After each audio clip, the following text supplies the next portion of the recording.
ഓം ശ്രീ ഗുരുഭ്യോ നമഃ. ഓം ശ്രീ പരമാത്മനേ നമഃ. ഓം ശ്രീ ലളിതാംബികായൈ നമഃ. ഓം നമോ നാരായണായ. ഓം നമോ ഭഗവതേ വാസുദേവായ. നമസ്തേ സജ്ജനങ്ങളെ, ഇന്ന് നമുക്ക് ശ്രീ വിഷ്ണു സഹസ്രനാമ സ്തോത്രത്തിലെ 88, 89, 90 എന്നീ ശ്ലോകങ്ങളുടെ പാരായണം ശ്രദ്ധിക്കാം.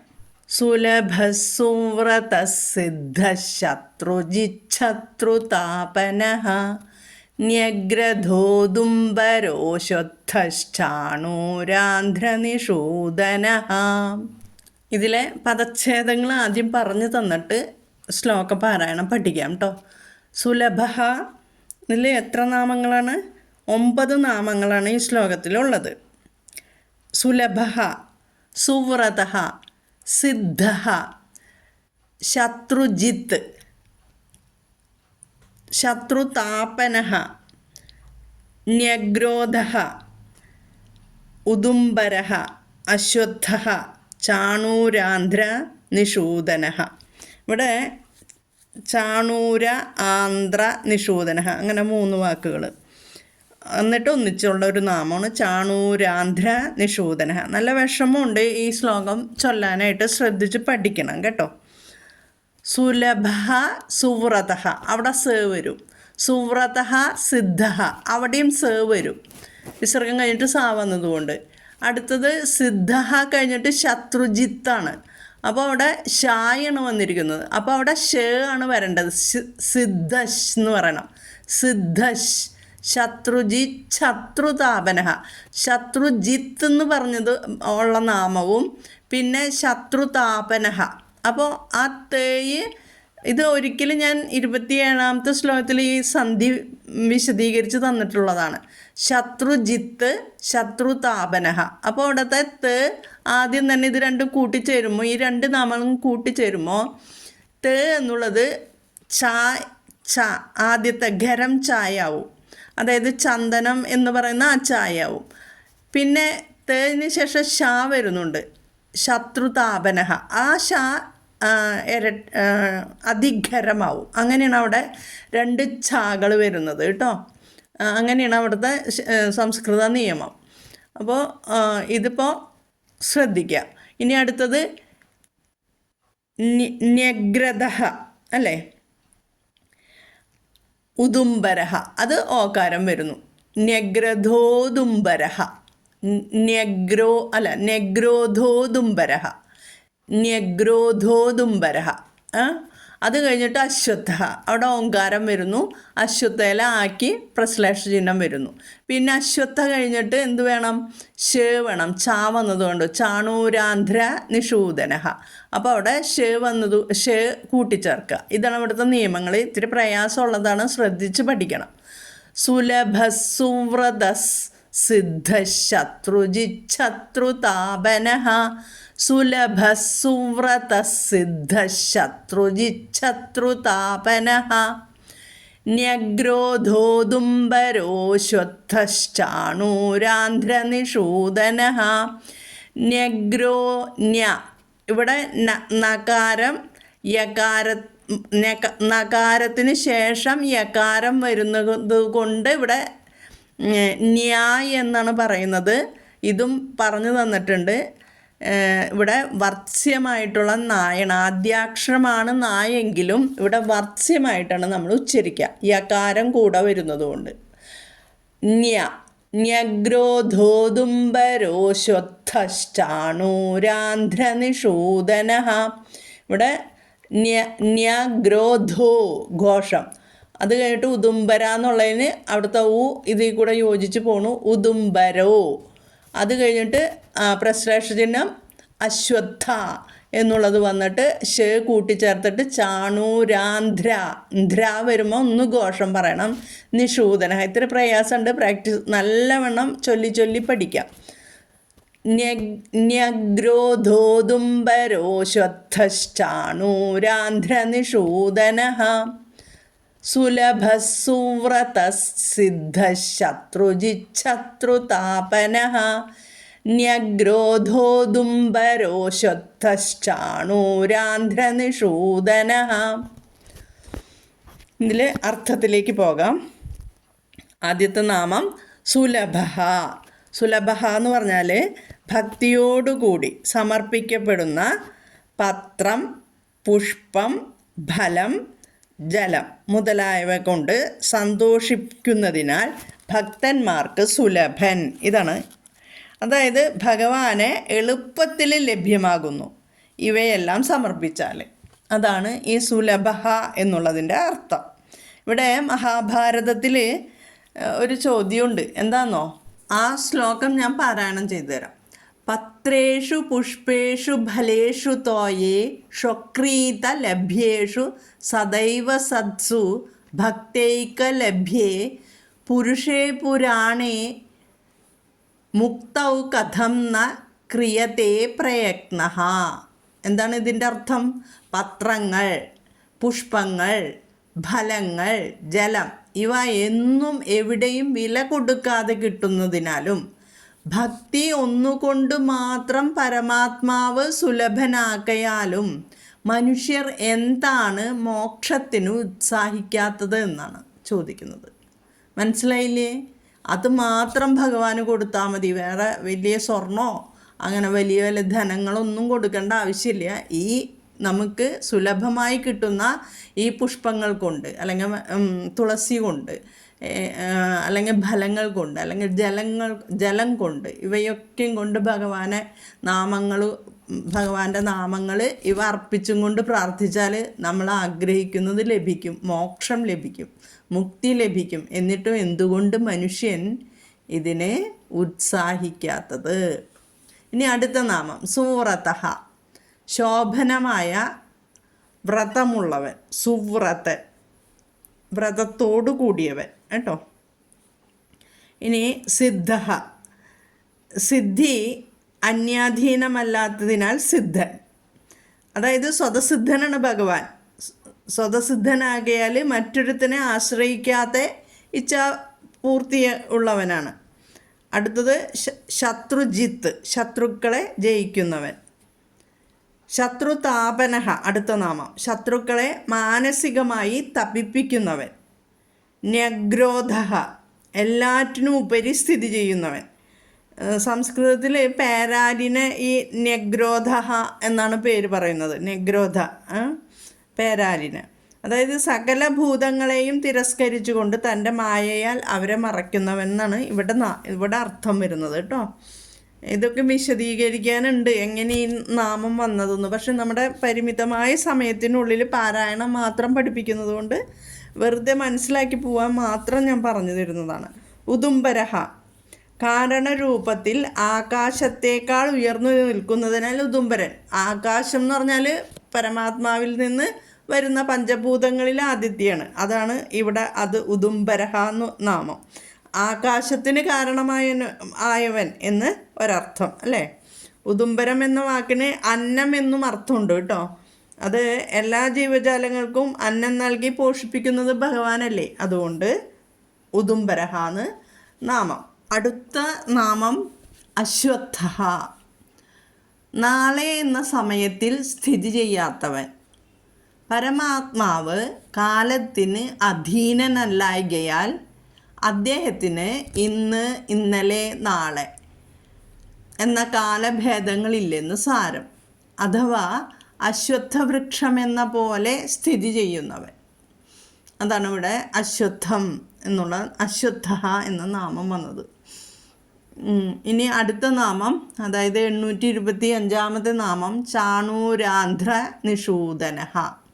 ചാണൂരനെന്നു പേരായ ആന്ധ്രാമല്ലനെ കൊന്നവനെന്ന്. ഇതാണ് അതിലെ അർത്ഥം. ചാണൂര ആന്ധ്ര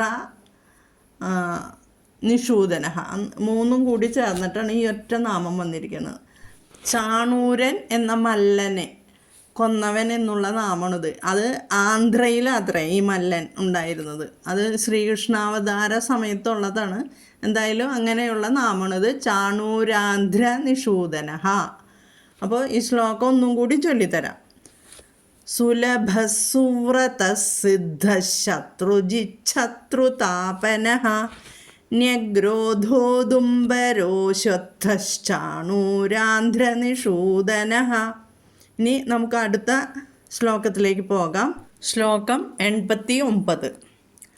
സഹസ്രാർച്ചി സപ്തജിഹ്വസപ്തൈധാ സപ്തവാഹനഃ അമൂർത്തിരനഘോ ചിന്ത്യോ ഭയകൃദ്ഭയനാശനഃ. സഹസ്രാർച്ചി സപ്തജിഹ്വസപ്തൈധാ സപ്തവാഹനഃ അമൂർത്തിരനഘോ ചിന്ത്യോ ഭയകൃദ്ഭയനാശനഃ. ഈ ശ്ലോകത്തിൽ 9 നാമങ്ങളാണുള്ളത്. അവ സഹസ്രാർച്ചിഹി, സപ്തജിഹ്വഃ, സപ്തൈധാഃ, സപ്തവാഹനഃ, അമൂർത്തിഃ, അനഘഃ, അചിന്ത്യഃ, ഭയകൃത്, ഭയനാശനഃ. ശ്ലോകം പാരായണം ചെയ്യുമ്പോൾ ശ്രദ്ധിക്കണം കേട്ടോ. സഹസ്രാർച്ചിഹി എന്താണ്? സഹസ്ര അർച്ചിഹി, അനേകം രശ്മികളുള്ളവൻ, തേജസ്സുള്ളവൻ. സപ്തജിഹ്വ, 7 ജിഹ്വ എന്ന് വെച്ചാൽ എന്താണ്? നാവ്. അപ്പോൾ സപ്തജിഹ്വ എന്ന് പറഞ്ഞാൽ 7 നാവുകൾ ഉള്ളവൻ, അഗ്നിയുടെ സ്വരൂപമുള്ളവൻ. അതാണ് 7 ജിഹ്വകളുള്ള അഗ്നിയുടെ സ്വരൂപമുള്ളവൻ. അഗ്നികളുടെ പേരൊക്കെ പറയുന്നുണ്ട്. കാളി, കരാളി, മനോജവ, സുലോഹിത, ധൂമ്രവർണ്ണ, സ്ഫുലിംഗിനി, വിശ്വരുചി. ഇവയാണ് ആ നാമങ്ങൾ. അത് വിശദീകരണത്തിൽ നമുക്കിത് എടുക്കാം കേട്ടോ. ഇനി അടുത്ത നാമം സപ്തൈധ. എന്താണ് സപ്തൈധാഹ? അതായത് സപ്ത ഏധാഹ എന്നാണ് അതിൻ്റെ പദച്ഛേദം. സപ്ത 7, ഏധാഹ ഏതസ്സുകൾ ഉള്ളവൻ. ഏതസ്സുകൾ എന്നാൽ ദീപ്തികൾ, പ്രകാശങ്ങൾ. ഈ രണ്ടർത്ഥവും ഒന്ന് തന്നെ. അതായത് അഗ്നി സ്വരൂപമുള്ളവൻ എന്നെ കേട്ടോ അർത്ഥം. ശ്രുതിയിൽ പറയുന്നത് അല്ലയോ അഗ്നി, അഗ്നിയോട് പറയുന്നതാണ്, അങ്ങേക്ക് 7 വിധം ദീപ്തികളും 7 ജിഹ്വകളും ഉണ്ടെന്നാണ്. അപ്പോൾ ഇവിടെ 2 നാമം അടുത്തടുത്ത് വന്നു. സപ്തജിഹ്വ, 7 ജിഹ്വകളുള്ളവൻ, അതായത് അഗ്നിയുടെ സ്വരൂപമുള്ളവൻ. അത് തന്നെയാണ് സപ്തൈധാഹ എന്ന് പറഞ്ഞാൽ. സപ്തേധാഹ പ്രകാശങ്ങൾ, 7 പ്രകാശങ്ങളുള്ളവൻ അഗ്നിയാണ്. അപ്പോൾ ഇത്രയും മനസ്സിലാക്കുക. അടുത്ത നാമം സപ്തവാഹനഃ, 7 വാഹനമുള്ളവൻ, അതായത് ആദിത്യരൂപി എന്ന് താല്പര്യം. വിശദീകരണത്തിൽ ഇത് വിശദീകരിക്കാം. 830ാമത്തെ നാമം അമൂർത്തിഹി, ദേഹമില്ലാത്തവനാണ് അമൂർത്തി അല്ലേ. അപ്പോൾ ഭഗവാൻ എന്താണ്? രൂപരഹിതനാണ് ഭഗവാൻ. കരചരണാദി അവയവങ്ങളോട് കൂടിയ മൂർത്തി സ്വരൂപം ഇല്ലാത്തവനാണ് ഭഗവാൻ. അതുകൊണ്ടാണ് ഭഗവാന് അമൂർത്തിഹി എന്ന് നാമം. 831ാമത്തെ നാമമാണ് അനഘഃ. അഘം എന്നാൽ എന്താണ്? ദുഃഖം അല്ലെങ്കിൽ പാപം എന്നെല്ലാം അർത്ഥം വരും. ഇവ രണ്ടും ഇല്ലാത്തവൻ അനഘൻ. അപ്പോൾ ഭഗവാന്റെ നാമം അനഘഃ. അചിന്ത്യഃ, ഭഗവാൻ ഇന്ന പ്രകാരമുള്ളവനാണെന്ന് ആരാലും ചിന്തിക്കപ്പെടുവാൻ കഴിയാത്തവനാണ് അല്ലേ. ഭഗവാന്റെ രൂപം ഇന്നതാണെന്ന് പ്രത്യേകിച്ച് പറയാൻ പറ്റുമോ? നമുക്ക് ഇല്ല, ചിന്തിക്കാനേ പറ്റില്ല. അചിന്ത്യഃ, നമ്മൾ ഓരോ രൂപങ്ങൾ കൊടുക്കുന്നു, അത്രയേ ഉള്ളൂ. അചിന്ത്യഃ കേട്ടോ. നമുക്കൊന്നും ഭഗവാന്റെ രൂപം ചിന്തിക്കപ്പെടുവാൻ കഴിയാത്തതാണ്. ഇനി അടുത്ത നാമം ഭയകൃത്ത്. അസന്മാർഗികൾക്ക് ഭയത്തെ ഉണ്ടാക്കുന്നവനാണ്. അസന്മാർഗികൾക്കാണ് കേട്ടോ ഭയത്തെ ഉണ്ടാക്കുന്നത്. ഇനി ഭയനാശനഃ. ഭയനാശനഃ എന്ന് ഒപ്പം വരുന്നു. ഭയകൃത്താണ്, ഭയനാശനഃ. ആർക്കാണ് ഭയത്തെ നശിപ്പിക്കുന്നത്? വർണ്ണാശ്രമ ആചാരനിഷ്ഠന്മാരുടെ ഭയത്തെ നശിപ്പിക്കുന്നവനാണ് ഭഗവാൻ. അതുകൊണ്ട് ഭഗവാന് ഭയനാശനഃ. ഇത്രയാണ് ഈ ശ്ലോകത്തിലുള്ളത്. ശ്ലോകം ഒന്നും കൂടി പാരായണം ചെയ്തു തരാം. സഹസ്രാർച്ചി സപ്ത ജിഹ്വ സപ്തൈധാ സപ്തവാഹനഃ അമൂർത്തിരനഘോ ചിന്ത്യോ ഭയകൃദ്ഭയനാശനഃ. ഇവിടെ വിസർഗസന്ധികളൊന്നും നമുക്ക് പഠിപ്പിച്ച് തരേണ്ട ആവശ്യമില്ല, എല്ലാം അറിയാം. വിസർഗം സഹസ്രാർച്ചിഹി വിസർഗം കഴിഞ്ഞിട്ട് സപ്തജിഹ്വ, അപ്പോൾ അവിടെ സ വന്നതുകൊണ്ട് അവിടെ സ വരും, അടുത്തതിലും സ വരും, മൂന്നിലും ആ ശ്ലോകത്തിലെ ഒന്നാം പാദം രണ്ടാം പാദം, അതായത് ആ ആദ്യത്തെ വരിയിൽ തന്നെ എല്ലാം സ ആണ്. പിന്നെ അമൂർത്തിഹി അനഘ, അവിടെ രേഭം വന്ന് അമൂർത്തിരനഘോ, അവിടെ അചിന്ത്യോ എന്നുള്ളത് പ്രശ്ലേഷ ചിഹ്നത്തിൽ വരുന്നു. അപ്പോൾ ഒരു ഓകാരം കൂട്ടി അനഘോ ചിന്ത്യോ, അചിന്ത്യോ എന്ന് വരണം. അതാണ് അമൂർത്തിരനഘോ ചിന്ത്യോ ഭയകൃത് ഭയനാശന. ഭയകൃത് അവിടെ ദ വരും, ഭയകൃത്ത് എന്നുള്ളത് മാറിയിട്ട് ഭയകൃത് ഒന്നിച്ചായപ്പോൾ ഭയനാശന. ഇത്രയേ ഉള്ളൂ കേട്ടോ. അപ്പോൾ ഒന്നും കൂടി ശ്രദ്ധിച്ച് ചൊല്ലി പഠിക്കാം. സഹസ്രാർച്ചി സപ്തജിഹ്വ സപ്തൈധാ സപ്തവാഹനഃ അമൂർത്തിരനഘോ ചിന്ത്യോ ഭയകൃത് ഭയനാശനഃ. ഇനി അടുത്ത ശ്ലോകത്തിലേക്ക് പോകാം. ശ്ലോകം 90. അണുർബൃഹത് കൃശസ്ഥൂലോ ഗുണഭൃന്നിർഗുണോ മഹാൻ അധൃതസ്വധൃതസ്വാസ്യഃ പ്രാഗ്വംശോ വംശവർദ്ധനഃ. അണുർബൃഹത് കൃശസ്ഥൂലോ ഗുണഭൃന്നിർഗുണോ മഹാൻ അധൃതസ്വധൃതസ്വാസ്യഃ പ്രാഗ്വംശോ വംശവർദ്ധനഃ. ഈ ശ്ലോകത്തിൽ 12 നാമങ്ങളാണുള്ളത്. അവ അണുഹു, ബൃഹത്ത്, കൃശഃ, സ്ഥൂലഃ, ഗുണഭൃത്, നിർഗുണഃ, മഹാൻ, അധൃതഃ, സ്വധൃതഃ, സ്വാസ്യഃ, പ്രാഗ്വംശഃ, വംശവർദ്ധനഃ. ഇത്രയും നാമങ്ങളുണ്ട്. അണുഹു എന്ന് പറഞ്ഞാൽ എന്താ? ഏറ്റവും സൂക്ഷ്മമായത്, സർവവ്യാപി. ഇനി അടുത്ത നാമം ബൃഹത്ത്, അതായത് നാരായണനാണ് സകല ജീവികളുടെയും ഹൃദയത്തിൽ അതിസൂക്ഷ്മ രൂപത്തിൽ പ്രകാശിക്കുന്ന ജീവചൈതന്യം. അതാണ് അണുഹു എന്ന് പറയുന്നത്. അണോരണിയാൻ മഹതോ മഹീയാൻ, അടുത്ത ബൃഹത്ത് നാമം. അത് ഏറ്റവും വലിപ്പമേറിയതിൽ വെച്ച് ഏറ്റവും വലിപ്പമുള്ളതാണ് ഭഗവാൻ. സർവവ്യാപി ആയതുകൊണ്ട് ഭഗവാനിൽ നിന്ന് വലുതായ ഒരു വസ്തു ഭഗവാനെ വ്യാപിക്കുവാനാവില്ല. അതാണ് ഇവിടെ ബൃഹത്ത് എന്ന് പറയുന്നത്. അത് നമ്മൾക്ക് അണുക്കൾക്കും അണുവായവനും മഹത്തായതിൽ വെച്ച് ഏറ്റവും മഹത്തായവനും ആയ ആത്മാവ് സകല ജീവികളുടെയും ഹൃദയഗുഹയിലാണ് കുടികൊള്ളുന്നതെന്ന് പറയുന്നൊരു കഠോപനിഷത്തിലൊരു ശ്ലോകമുണ്ട്. അണോരണിയാൻ മഹതോ മഹീയാൻ ആത്മാസ്യ ജന്തോർ നിഹിതം ഗുഹായാം എന്ന്. അതാണ് ഇവിടെ 2 നാമങ്ങൾ, അണുഹു, ബൃഹത്ത്. ഇനി കൃശഃ, വളരെ മെലിഞ്ഞവൻ, സൂക്ഷ്മരൂപത്തോടു കൂടിയവൻ. അടുത്ത നാമം എന്താണ്? സ്ഥൂലഃ, ഏറ്റവും തടിച്ചവൻ, ഏറ്റവും വലുതായവൻ. അതാണ് സ്ഥൂലഃ എന്നാണ്. ഭഗവാൻ നാരായണനെ തൻ്റെ സൂക്ഷ്മാവസ്ഥയിൽ ബോധസ്വരൂപനായ ആത്മാവായും തൻ്റെ സ്ഥൂലാവസ്ഥയിൽ വിരാട് സ്വരൂപനായും കരുതണം.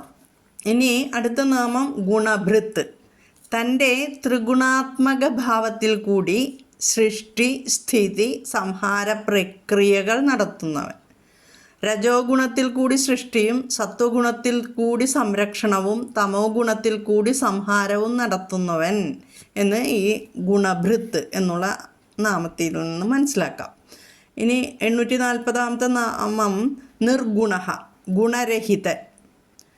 അതാണ് ഇതിന് നിർഗുണഃ. അതറിയാലോ, ഭഗവാൻ തൻ്റെ പരിശുദ്ധ കേവലാവസ്ഥയിൽ അദ്വൈത ബ്രഹ്മാവസ്ഥയിൽ താൻ നിർഗുണനാണ്. അടുത്ത നാമം മഹാൻ, മാഹാത്മ്യത്തോടു കൂടിയവൻ, ശ്രേഷ്ഠൻ, മഹാശക്തൻ, പഞ്ചമഹാഭൂതങ്ങൾക്കും ദേശകാലത്തിനുമെല്ലാം അതീതൻ, എല്ലാറ്റിൻ്റെയും സാരവത്തായി ഭവിക്കുന്നവൻ. അധൃതഃ 842 നാമം.